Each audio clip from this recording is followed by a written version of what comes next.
ওকে, তাহলে আজকে আমাদের বেসিক লেভেলের ক্লাস। বেসিক লেভেলের আমাদের এটা পঞ্চম ক্লাস, ঠিক আছে? আর এই ক্লাসে আমরা খুবই ইম্পর্টেন্ট একটা বিষয় শিখব, সেটা হলো ডব্লিউএইচ কোশ্চেনে হু এর ব্যবহার, অর্থাৎ হু দিয়ে কিভাবে ডব্লিউএইচ কোশ্চেনে আমরা সেন্টেন্স গঠন করতে পারি সেই বিষয়টা আমরা আজকে জানবো। চলো আমরা বোর্ডে চলে যাচ্ছি। তো প্রথমে আমরা জানবো এই যে হু ওয়ার্ডটি, এটা একটা ডব্লিউএইচ কোশ্চেন। আমরা গত ক্লাসে ডব্লিউএইচ কোশ্চেনের তালিকা দিয়েছিলাম, তো তারই ধারাবাহিকতায় আজকে আমরা প্রথম ক্লাস নিচ্ছি হু। হু শব্দের বাংলা অর্থ হচ্ছে কে বা কাহারা। তার মানে হু অর্থ কে এবং হু অর্থই কাহারা, অর্থাৎ এটা সিঙ্গুলারও হু, প্লুরাল নাম্বারও হু, ঠিক আছে? এই হু শব্দটা দ্বারা কে বোঝায় এবং কাহারা বোঝায়, এটা সিঙ্গুলার এবং প্লুরাল, এর আলাদা কোনো প্লুরাল ওয়ার্ড নেই। আমরা এই একটা ইনফরমেশন জানলাম।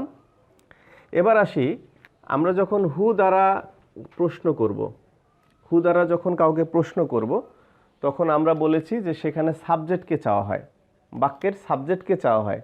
সাবজেক্ট হলো কে, এটাও কিন্তু আমরা একটা ক্লাসে বেসিক গ্রামারে জেনেছি যে কি সাবজেক্ট কে হয়। সাবজেক্ট হলো ওই ব্যক্তি যে বাক্যের ভেতরে কাজ করে, বাক্যের ভেতরে যেই কাজটা করা হয় ওই কাজটার যে কর্তা, সে হলো সাবজেক্ট।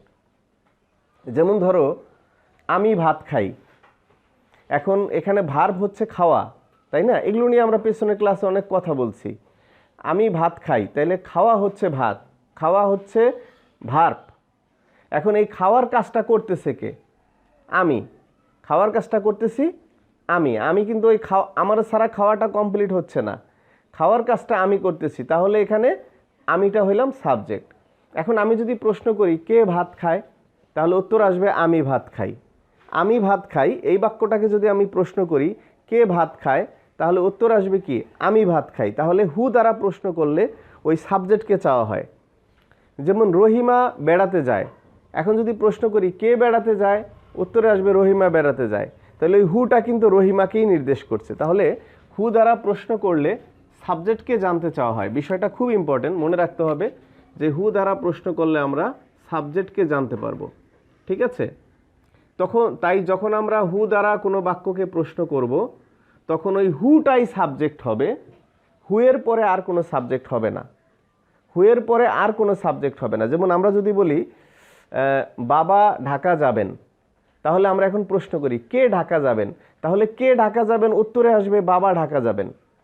কিন্তু কের পরে আমরা যখন এভাবে বাংলা করব, একটু বাংলা বাক্য লিখেই এখানে দেখাই, যেমন বাবা ঢাকা যাবেন, ধরো এরকম একটা বাক্য। এখন আমি এটাকে বাংলায় হু দিয়ে প্রশ্ন করি কে ঢাকা যাবেন, মানে বাংলা সেন্টেন্স নিয়ে আমরা কথা বলছি, কে ঢাকা যাবেন। এখন দেখো এখানে কিন্তু সাবজেক্ট ছিল ফাদার, বাবা, কিন্তু যখন আমি কে দ্বারা প্রশ্ন করলাম তখন কেটাই সাবজেক্ট হলো, বাবা কিন্তু এখানে নাই, উত্তরে আসবে বাবা। ক্লিয়ার হয়েছে বিষয়টা? উত্তরে আসবে ওই সাবজেক্টটা। যখন আমি এখানে কিন্তু এরকম নাই কে বাবা ঢাকা যাবেন, বিষয়টা কিন্তু এরকম নাই যে কে তারপরে আবার সাবজেক্ট, কিন্তু অন্য ডব্লিউএসি কিন্তু এমনটা হবে না। সূক্ষ্ম বিষয়টা বুঝতে হবে, খুব সহজ। আচ্ছা, এবার যখন আমি হু দ্বারা বাক্য বানাবো তখন তার স্ট্রাকচারটা হবে এরকম। প্রথমে হু হবে, হু, তারপরে টেন্স ও পার্সন অনুযায়ী অক্সিলারি ভার্ব হবে, তারপরে হবে মেইন ভার্ব। আচ্ছা, এই অক্সিলারি ভার্ব আর মেইন ভার্বের কম্বিনেশনটা হলো, যেমন যেই টেন্সে মেইন ভার্বও আছে তার আগে অক্সিলারি ভার্বও আছে, সেই টেন্সে মেইন ভার্বের আগে অক্সিলারি ভার্ব হবে। হুয়ের পরে কোনো সাবজেক্ট নাই, এটা হলো হুয়ের স্ট্রাকচার। এই স্ট্রাকচারে আমরা হু দিয়ে বাক্য তৈরি করব, দ্যাটস ইট। এই স্ট্রাকচারটা ফলো রাখলে আমাদের সব কথার সমাধান হয়ে যাবে। চলো আমরা উদাহরণের মাধ্যমে বিষয়টাকে একদম ক্লিয়ার করে ফেলি। Barack Obama is the president of America, এটা একটা সেন্টেন্স, এটা একটা অ্যাসারেটিভ সেন্টেন্স, ঠিক আছে? Barack Obama is the president of America. এখন বারাক ওবামা আমেরিকার রাষ্ট্রপতি, প্রেসিডেন্ট। এখন এটাকে যদি আমরা প্রশ্ন করি হু ব্যবহার করে, এটাকে যদি আমরা প্রশ্ন করি, তাহলে প্রশ্নটা হবে, বাংলা হবে কে আমেরিকার রাষ্ট্রপতি, তাই হবে না? বাংলা হবে কে আমেরিকার রাষ্ট্রপতি। তাহলে প্রথমে হলো হু, এই যে স্ট্রাকচার অনুযায়ী দিতে হবে প্রথমে হু, স্ট্রাকচারের দিকে তাকাই, তাহলে আমরা হু দিয়ে দিলাম, তারপর দিতে হবে অক্সিলারি ভার্ব। তাইলে এখানে ভার্বকে ইজটাই অক্সিলারি ভার্ব, ইজটাই মেইন ভার্ব, সেই ক্ষেত্রে আমরা ইজ দিয়ে দিলাম। তারপরে দিতে হবে অক্সিলারি ভার্বের পরে যদি মেইন ভার্ব থাকে, যেহেতু আমাদের অক্সিলারি ভার্বের পরে আলাদা কোনো এই বাক্যে মেইন ভার্বের প্রয়োজন হয় না, সেহেতু আমরা দেব না। তাহলে who is the president of America, উত্তরে আসবে Barack Obama is the president of America. বিষয়টা ক্লিয়ার হয়েছে? আচ্ছা, এখন আমরা আরও এক্সাম্পলস লক্ষ্য করব। দেখো, কে কাজটি করেছে, তাহলে আমাদের কে কাজটি করেছে বা করিয়াছে, এটা প্রেজেন্ট পারফেক্ট টেন্স। এই যে করেছে থেকে আমরা বুঝবো প্রেজেন্ট পারফেক্ট টেন্স, ঠিক আছে? তাহলে প্রেজেন্ট পারফেক্ট টেন্সের গঠন তোমাদের নিশ্চয়ই মনে আছে। প্রেজেন্ট পারফেক্ট টেন্সের গঠন হলো হ্যাভ হ্যাজ প্লাস ভি3। তার মানে এই হ্যাভ হ্যাজটা হলো অক্সিলারি ভার্ব, ভি3টা হলো আমাদের মূল ভার্ব, ঠিক আছে? আচ্ছা, লক্ষ্য করি তাহলে কে কাজটি করেছে, তাহলে আমরা প্রথমে দেব কি? হু। এই যে আমরা প্রথমে দিয়ে দিলাম হু, ওকে। তারপরে দেব কি? Auxiliary verb. যেহেতু টেন্স অনুযায়ী এখানে অক্সিলারি ভার্ব আছে, সেহেতু আমরা একটা অক্সিলারি ভার্ব দিলাম এখানে হ্যাভ। হ্যাভ দিলাম কি জন্য? এটা প্রেজেন্ট পারফেক্ট টেন্স, বারবার কিন্তু টেন্স আমাদের সামনে চলে আসছে। এরপরে দেব মেইন ভার্ব। মেইন ভার্ব হলো ডান। আমরা জানি প্রেজেন্ট পারফেক্ট টেন্সে ভার্বের ভি3 হয়, তাহলে who have done the work, okay. এখন দেখো, আমরা পরের প্রশ্নটা লক্ষ্য করি। কে বা কারা যুক্তরাষ্ট্র যাবে, তাহলে যাবে এটা ফিউচার ইনডিফিনিট টেন্স, তাহলে প্রথমে আমাদের কি দিতে হবে? হু।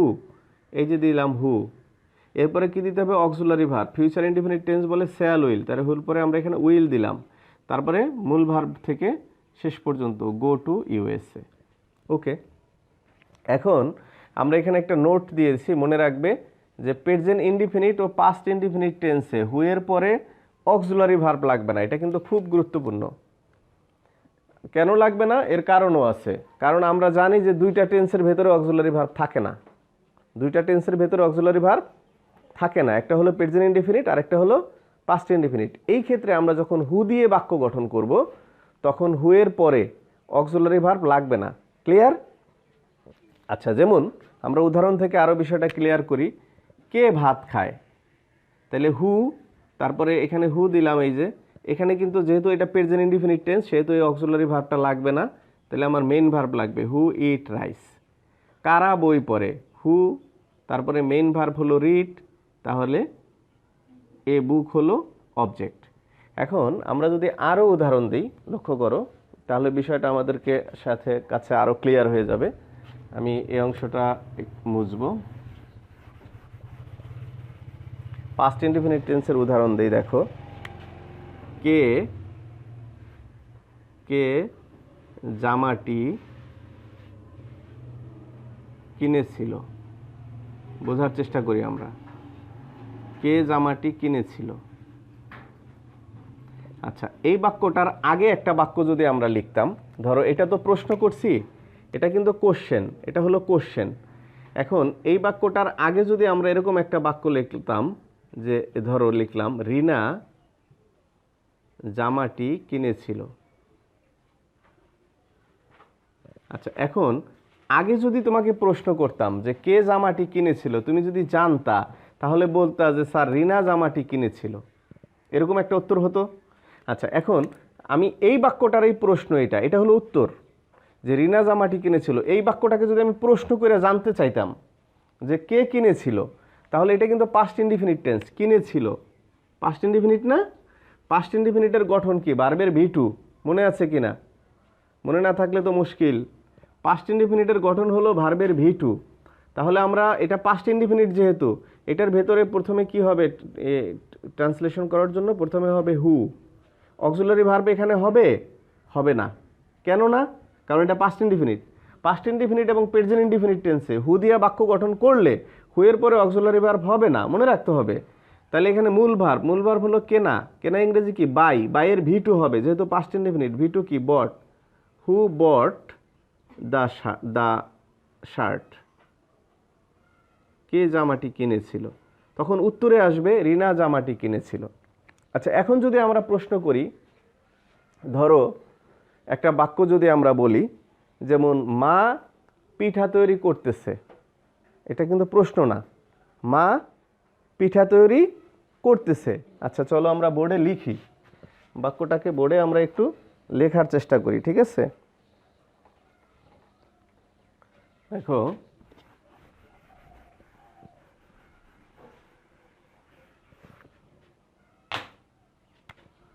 মা পিঠা তৈরি করতেছে। আচ্ছা, কেউ একজন আমাকে একটু বলো তো এটা কোন টেন্সে আছে? কোন টেন্স? মা পিঠা তৈরি করতেছে, এটা কোন টেন্সে আছে? একজন আমার সাথে সাথে উত্তর করো, ক্লাসটি দেখো এবং আনসার করো। প্রেজেন্ট কন্টিনিউয়াসে আছে। কোন টেন্স? Present continuous, right? আচ্ছা, মা পিঠা তৈরি করতেছে, এটা হলো প্রেজেন্ট কন্টিনিউয়াস। কিন্তু এখন এটাকে যদি প্রশ্ন করি তাহলে প্রশ্নটা কি হবে?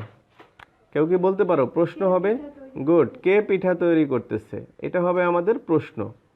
কে পিঠা তৈরি করতেছে। এখন এটাকে যদি আমরা এবার ইংরেজি করি, কে পিঠা তৈরি করতেছে, তাহলে প্রথমে আসবে আমার কি? হু।